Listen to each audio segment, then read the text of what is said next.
Hey, I'm Hunt, and this is Hunt on LSU, your channel for LSU Fighting Tiger football talk.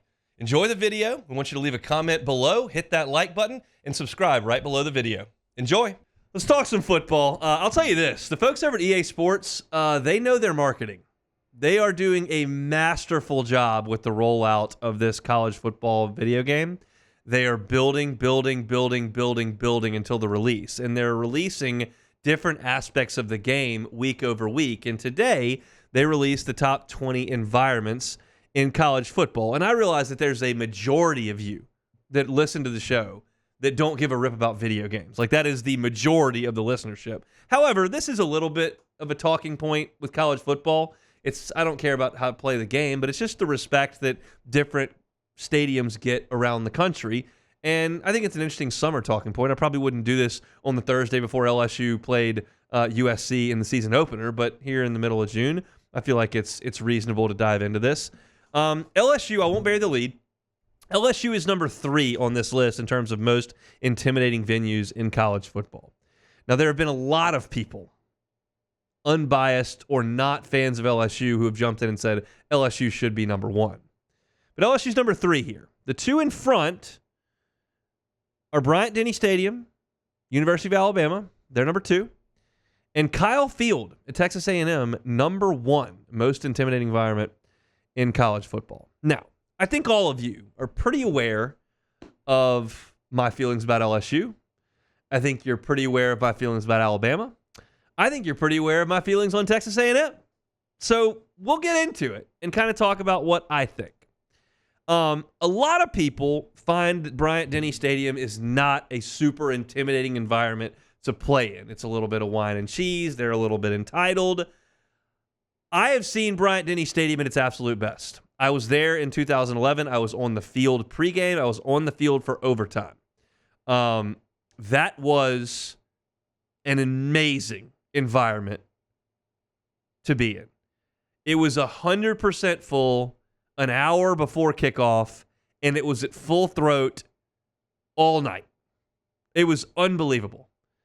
And I'd never been there for an Alabama-Mississippi State game at 11 in the morning. I'd never been there for Alabama-Kent State in September. I've been there for Alabama-LSU, and it's damn good. Like, I think it's really good. That's my thought on Alabama. Beck, do you have thoughts on Bryant-Denny Stadium? Yeah, I was able to go to the LSU-Alabama game in 19. I was there. I was not there for that, no. Albeit I was in the press box for a good bit of it. I did get to go down to the field in the last 4 or 5 minutes of the game, and it was pretty awesome. I will say that I think if I remember correctly, LSU was up a few scores. Alabama were up 2 scores late. And so there were probably some fans that had started to file out, which was a little disappointing. But the whole game, not to me. Yeah, of course not. But the game overall, I think it was a really good environment. I wouldn't say that it was as good or better than LSU Alabama game in Tiger Stadium, but I would say that it was pretty close to it. I think it's really good. Now, people are going to go nuts about Kyle Field here at number 1. I've only been to Kyle Field for one football game. It was 2012, and Johnny Manziel was not Johnny Manziel yet, but they were excited to be in the SEC. It was their first year, and it was a morning game. It was 11 o'clock. And it was full, and they did that Aggie yell, the Aggie war hymn, and there's a sign in the press box that says, "Caution, during the war hymn, the press box will shake." And I didn't really pay it any mind. And they got into that war hymn and started swaying and locking arms. It shook. The whole joint shook. And it was like jarring. They have since done renovations, but I'm told it still does shake. I don't like Texas A&M. I don't particularly think the Yell leaders are all that cool. I think the Yell practice is real goofy and should have never gotten to the internet. I'm not going to quibble with their home environment in football. It is awesome. They are incredibly passionate. They're incredibly together. They're really loud. It's a huge stadium. Like, I am not going to quibble with Kyle Field being the number 1 environment in college football for 1 second. Their football program has not been that, not even close. But I do believe this, and I don't mean to be offensive because, I despise A&M and I love LSU dearly. That's a hungrier fan base than the one here in Baton Rouge, I can promise you that. Yep. That is a hungrier fan base than the one in Baton Rouge. And that doesn't go away. And the hungry dog runs faster, they say. I'm not trading for it. I got 3 national championships. I've been at all 3 of them. I got 7 baseball titles. I was in Omaha last year. We won. I flew home happy. They're flying home crying. I'm not trading places. They care. There's a lot of them, and it's real, real good college football environment. You want to tell me that LSU's better? I wouldn't disagree with that for 1 second. You want someone to tell me that A&M's is better? I'm not going to disagree with that either. I have seen LSU play Kent State in September. I have seen LSU against Mississippi State at 6 o'clock in a October when there's 102,000 seats and 88,000 people there. Like, I've seen LSU for Alabama too, and it's damn good. But I think that it's not like some egregious thing. I adore the environment that my alma mater creates in that stadium in the fall. It's phenomenal when it's phenomenal, but sometimes it's not that great because I don't know that we're that hungry as a fan base. So to continue to trickle down, Ohio State's got number 4. Georgia's got number 5. I have an interesting take on Georgia. I think I've said this a few times.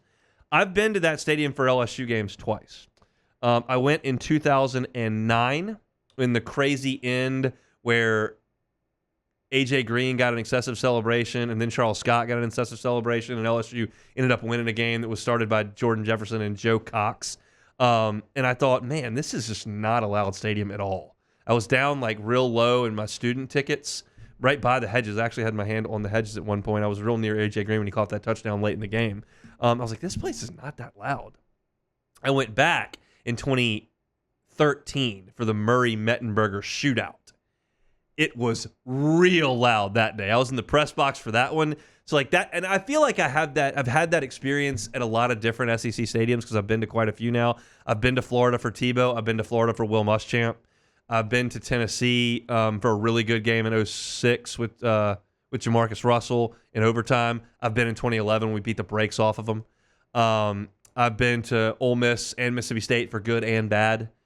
So I've seen a lot of seen Auburn good and bad, and they actually really filled it up even when they weren't very good.